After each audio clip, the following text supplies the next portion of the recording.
Good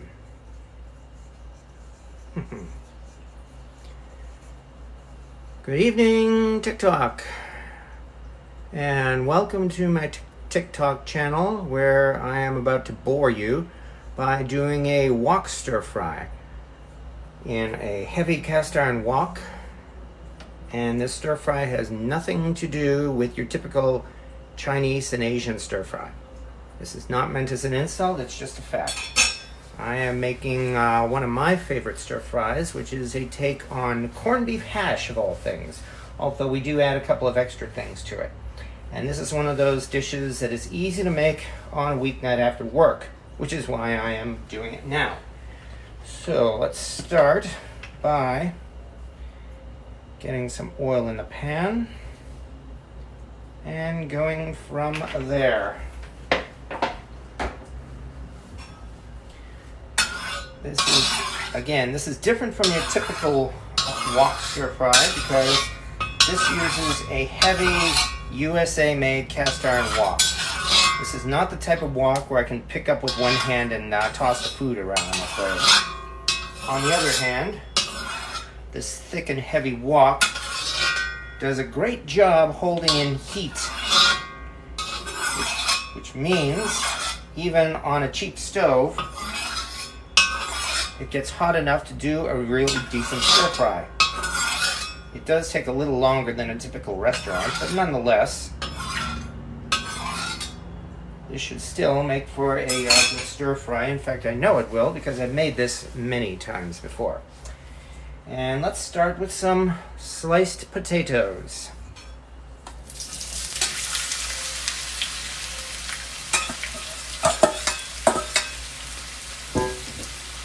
Potatoes are sliced thin, or reasonably thin, so that they can cook faster.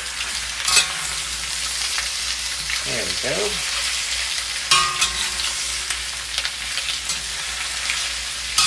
Now, as you can see, this is going to be a healthy meal, all right. Stir-fried potatoes, yes indeed.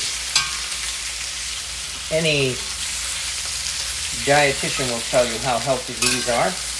That's all right. I don't gorge on these every night. Probably could if I wanted to, but I'm trying to be good. And I figured I'd just go onto TikTok Live really to pass the time this evening. This should not take too long. The longest amount of time is probably going to be cooking these potatoes, in fact. So, let's start out this way, and in fact, once we have these potatoes spread out, I think I'll cover the wok already to try to get these things as hot as fast as I can. Oh yeah. This is a nice wok lid. I got the lid going on. Well, actually, I've had both this wok and this lid here since January of 2011. So I've been using this thing at least once a week now for the past 12 years. Suffice to say, this is one of my favorite kitchen utensils. That, plus this wok shovel, this piece, this chan. I have no idea if this is a vintage wok shovel or not. I came across this wok shovel at an antique fair. I paid $5 for it, and I cleaned it up, and it is also one of my favorite kitchen utensils. When I do a stir fry, I almost always reach for this one. Still, we're off to a decent start. The wok, for the record, as I mentioned, is heavy USA-made cast iron. It is made, in fact, by Lodge Cast Iron. This particular style was made sometime around the year 2010. Lodge did this in a style that they called their Pro Logic series, which had these rounded handles. Basically, that's when they were producing a series of cast iron pans, which they called ProLogic, where there were no corners or sharp edges anywhere on any of the pans. Everything was rounded and curved, including the handles of this wok. This wok has since been discontinued, although Lodge is still producing the wok with the different type of handle. Oh, that sounds pretty good.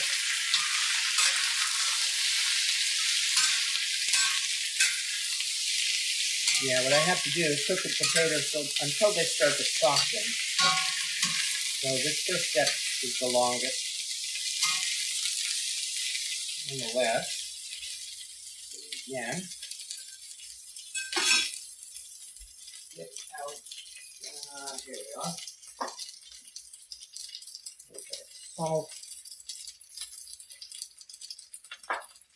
and pepper.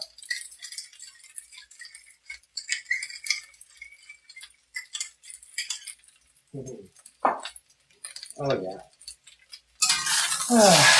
Just smell alone of fried potatoes and salt. May not even need to eat this. It's just good enough just to smell it. These are white potatoes. They were a little cheaper than golden potatoes this week, so I got those. Russet potatoes are too soft to do a stir fry. If you stir fry russet potatoes, they will fall apart and become a mash. They're great for mashed potatoes, not so great for a stir fry. And why am I talking to you like I'm teaching a cooking class when I am just an amateur cook? I am not a professional chef or line cook or anything like that. I'm just a hobbyist. I'm a guy who likes to cook as a hobby.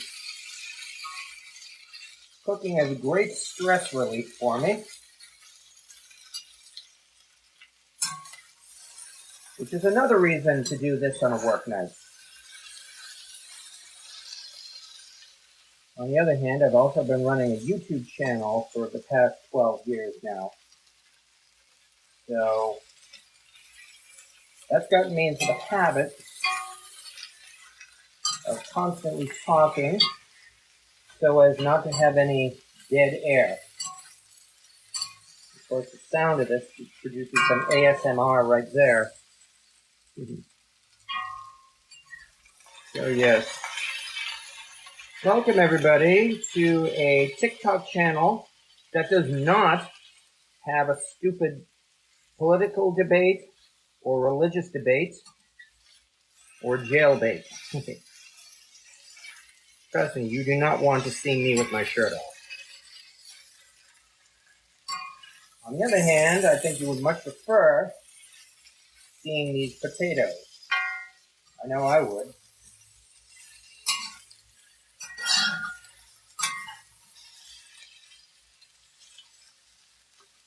We're getting close at this point. It feels as though the potatoes are starting to soften. I think maybe in a couple more minutes, we'll be able to proceed to step 2, which means the stir fry is already somewhere around halfway finished. So that's good. It also means it's got time to throw in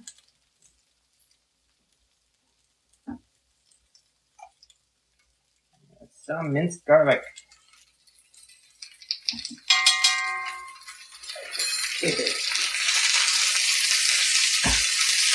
And especially because this is TikTok, feel free to start with your comments about how dare I use the minced garlic that comes in a bottle, when any foodie should always smash and mince his own garlic.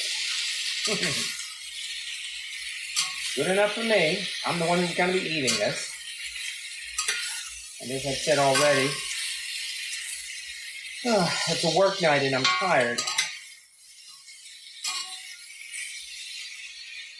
Maybe a little bit more, and then I think we'll be ready.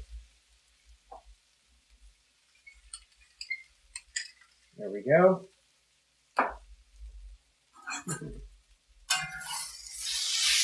Oh yes, being an internet foodie always makes for an interesting experience.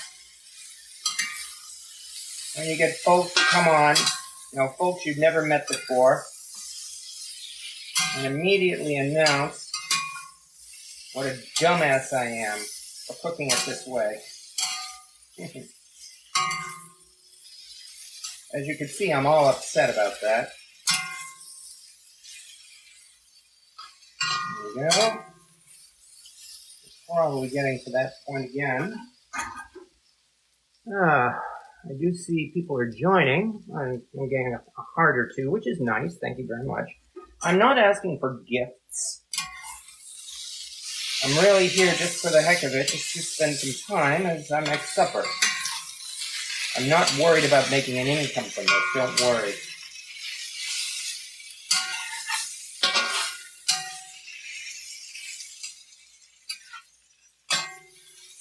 As I said, this is stress relief. And hopefully, at least for a couple of folks, this might be TikTok stress relief. Because as I said, we're not arguing about politics or religion here. And especially over the last few months, that's become something of a rarity here on TikTok. Now comes ingredient number 2. Corned beef hash. AKA human dog food. Oops, careful there. Alright. Yep, it's the canned stuff. That's because fresh corned beef is unfortunately far more expensive than this stuff. I don't want to, but there we go. Did not want to cut myself. There's some. Let's get out the wrist. Come on. There's a little more. There we go. There we go. All right. Oh, yes. They call it shrinkflation or the grocery shrink rate. This can is now 14 ounces in size instead of 15 ounces, when a few years ago it was a full 16 ounces.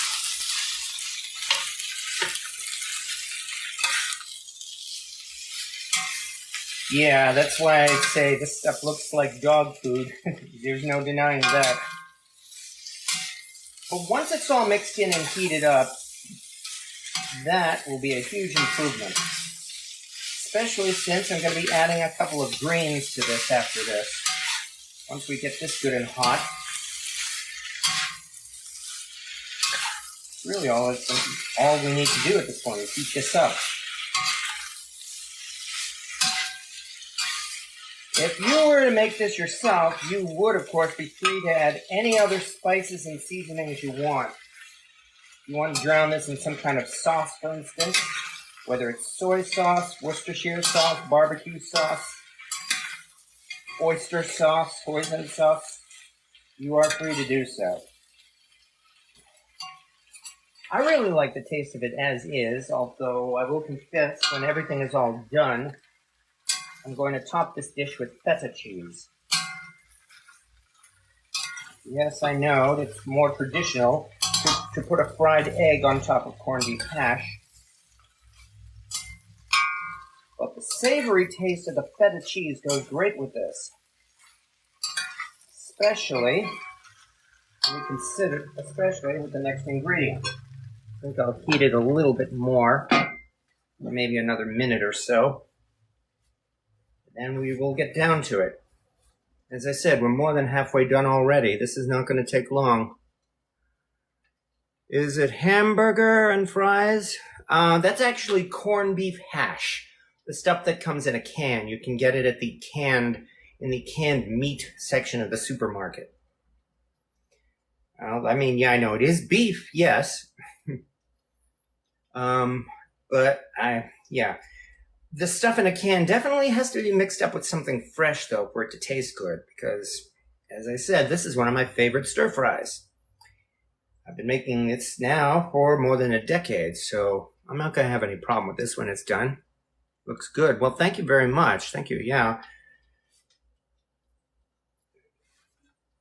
I certainly think so, although you could argue that it looks like slop, and I would not disagree with you there either. On the other hand, what's important is the taste.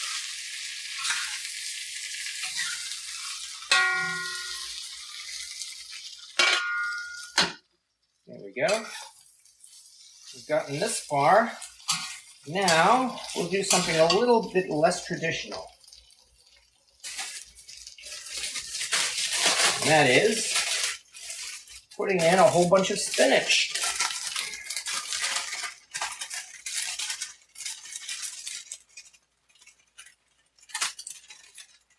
I kind of learned this myself. That I discovered the taste of the spinach blends in wonderfully with the corned beef. And in fact, if and when you have corned beef hash, I very much recommend giving this a try, whether you use fresh corned beef or not. In fact, using fresh corned beef rather than the canned stuff is even better. I love making it with the fresh stuff when I can afford it. This is something of a budget meal, although unfortunately, fresh greens are not as cheap as they used to be. Neither is canned corned beef hash. Yes. Here we could get into arguments about how, you notice how good food costs more, whereas junk food is cheap. Yes, it is. I wish it was otherwise, but that's what it seems to be. Whether it's some kind of conspiracy or not is not for me to say, because I'm no expert. I personally do not believe in many conspiracy theories, including foodie conspiracy theories, of which there are far too many. So I will just leave that as an open-ended subject for debate and argument. I'm not here to argue tonight, I'm here to cook. On the other hand, if there's one food I intend to never, ever, ever use again in my cooking, it's canned spinach. I mean, while canned spinach is palatable, you can eat it, and I did for years. Just the way that it just, it's a big green mush, and it turns everything else green. If I use the canned spinach in this, this whole thing would be a big pile of green mush. As it is, the spinach, as you can see, doesn't exactly blend in or mold. It stays separately, but that, I think, improves the look of it and the taste. Because again, you can definitely taste it along with the corned beef. And having said that, we are down to the last ingredient, which is some mushrooms.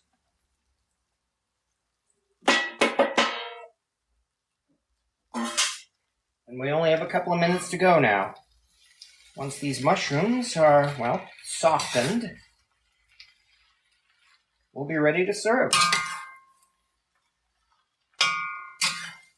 Which again is why I love making this dish on a weeknight. It's fast, relatively speaking, and easy. May not be as fast and easy as just nuking something in the microwave, but it's far tastier, I think. Arguably healthier. But I'm more concerned about being far tastier.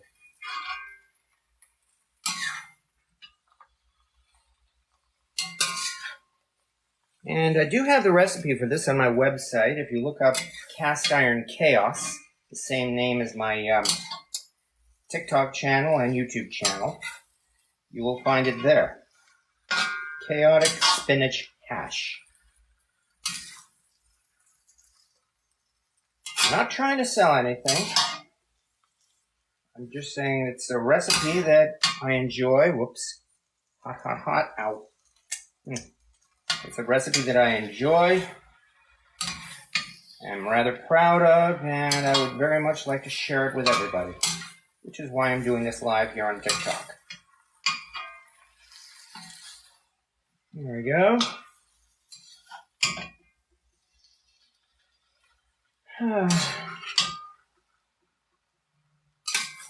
A dish fit for a peasant. And why not? The peasants were hardworking.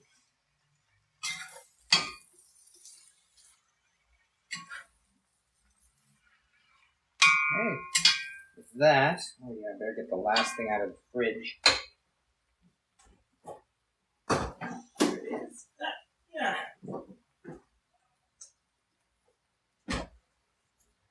Last thing is we'll be topping this with feta, although I'll do that after. Put it into the bowl. Oh yeah. Ugh. Open this first. We don't want to get plastic in there. There we go. And with that, I can turn the heat off, in fact.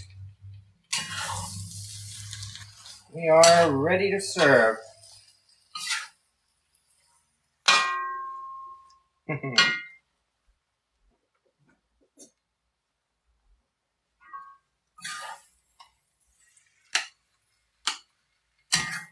Probably could have used a smaller bowl, in fact. But it'll do. Unless, just simply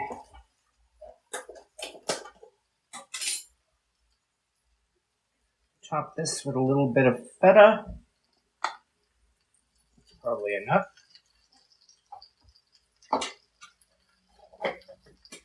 And as they say, dinner is served. And I'm looking forward to chowing down on this. Hopefully I've given some folks anyway a suggestion of what they might want to try when they feel like it, because I think it's delicious. And that is really what's most important. So there we go.